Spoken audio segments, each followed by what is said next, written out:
So what are the complications of tonsillectomy? बहुत सारे parents मुझसे सवाल करते हैं कि इसको निकाल देने से जिस्म में इम्यूनिटी कम हो जाएगी, मुदाफ़ियत कम हो जाएगी।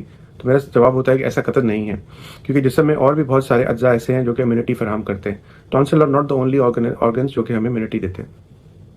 इसके अलावा जो है अक्सर पेरेंट्स के ज़हन में होता है कि बच्चे का वज़न बढ़ जाएगा, या बच्चे के जो है वो हाइट एकदम से बढ़ना शुरू हो जाएगी, या बच्चा एकदम से बहुत ही सेहतमंद हो जाएगा। तो उस पर मैं उनको ये बताता हूँ कि बच्चों की ओवरऑल जनरल सेहत बेहतर हो जाती है, क्योंकि उनको लेस नंबर ऑफ अटैक्स आते हैं, less number of antibiotics use करते हैं, तो उनकी ओवरऑल वेलबींग जो है बेहतर हो जाती है। लेकिन ना तो उनके कद में कोई चेंज आती है, ना कद छोटा रह जाता है, ना कद एकदम बढ़ता है, ना वजन में कोई खास तब्दीली आती है, बट ओवरऑल वेलबींग बेहतर हो जाती है। इसके अलावा बहुत सारे लोग बच्चों पेरेंट्स के ज़हन में होता है कि उनकी बात की ज़िंदगी में कोई मसाइल का सामना तो नहीं करना पड़ेगा उनको जब वो बड़े हो जाएंगे। तो ऐसा भी कतई नहीं है कि इसका हमारे लॉन्ग टर्म जिस्म पे कोई ऐसे असरात नहीं है, एक्सेप्ट ये कि नंबर ऑफ अटैक्स कम हो जाते हैं, एंटीबायोटिक्स का कम यूज़ हो जाता है, ओवरऑल वेलबींग। तो फिर इसके साइड इफेक्ट्स क्या है? साइड इफेक्ट्स मेरी नज़र में दो हैं।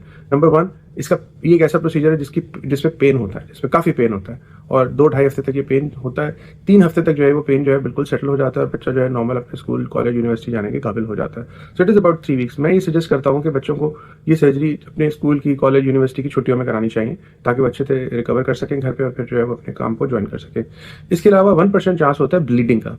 ब्लीडिंग ये हम सब पेरेंट्स को बताते हैं, सब लोगों को बताते हैं सारे पेशेंट्स को बताते हैं कि एक ऐसा प्रोसीजर है जिसमें इन्फेक्शन होने के चांसेस तकरीबन 1 से 2% के दरमियान होते हैं। बावजूद इसके कि अक्सर डॉक्टर जो है एंटीबायोटिक देते हैं, लेकिन समटाइम्स इन्फेक्शन भी हो जाता है इसमें, और इन्फेक्शन के बाद जो है इसमें ब्लीडिंग के चांसेस बढ़ जाते हैं। और sometime most of the times ये जो ब्लीडिंग है ये एंटीबायोटिक, नस के जरिए एंटीबायोटिक देने से, पेन किलर देने से, हल्की ग़िज़ा देने से जो है वो ये ठीक हो जाता है। लेकिन समटाइम्स वेरी रेयरली 4-5 साल में कोई ऐसा पेशेंट भी आता है जिसे हमें दोबारा बेहोश करके इस ब्लीडिंग को रोकना पड़ता है, but that is very rare. मेरे पूरे करियर में 2 या 3 या 4 केसेस ऐसे होंगे जिनको हमें दोबारा बेहोश करके ब्लीडिंग को कंट्रोल करना पड़ा, और ये ब्लीडिंग आमतौर पर इन्फेक्शन की वजह से होती है, बावजूद इसके कि हम एंटीबायोटिक देते हैं। इसके अलावा वक्ती तौर पे कान में दर्द होना, क्योंकि गले की नस और कान की नस एक ही होती है, तो अक्सर लोगों को कान में दर्द महसूस होता है। तो इसीलिए हम एडवाइस करते हैं कि शुरू के दिनों में हल्की फुल्की ग़िज़ा इस्तेमाल करें, आइसक्रीम लें, जूसेस लें, दलिया लें, चावल लें, और फिर आहिस्ता आहिस्ता रोटी को बढ़ाता जाए।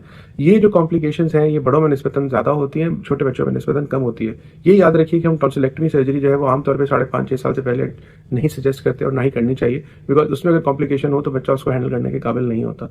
इसीलिए दुनिया भर में रिकमेंड किया गया कि 5.5 से 6 साल की उम्र के बाद जो है वो टॉन्सिल सर्जरी की जाए। शुक्रिया।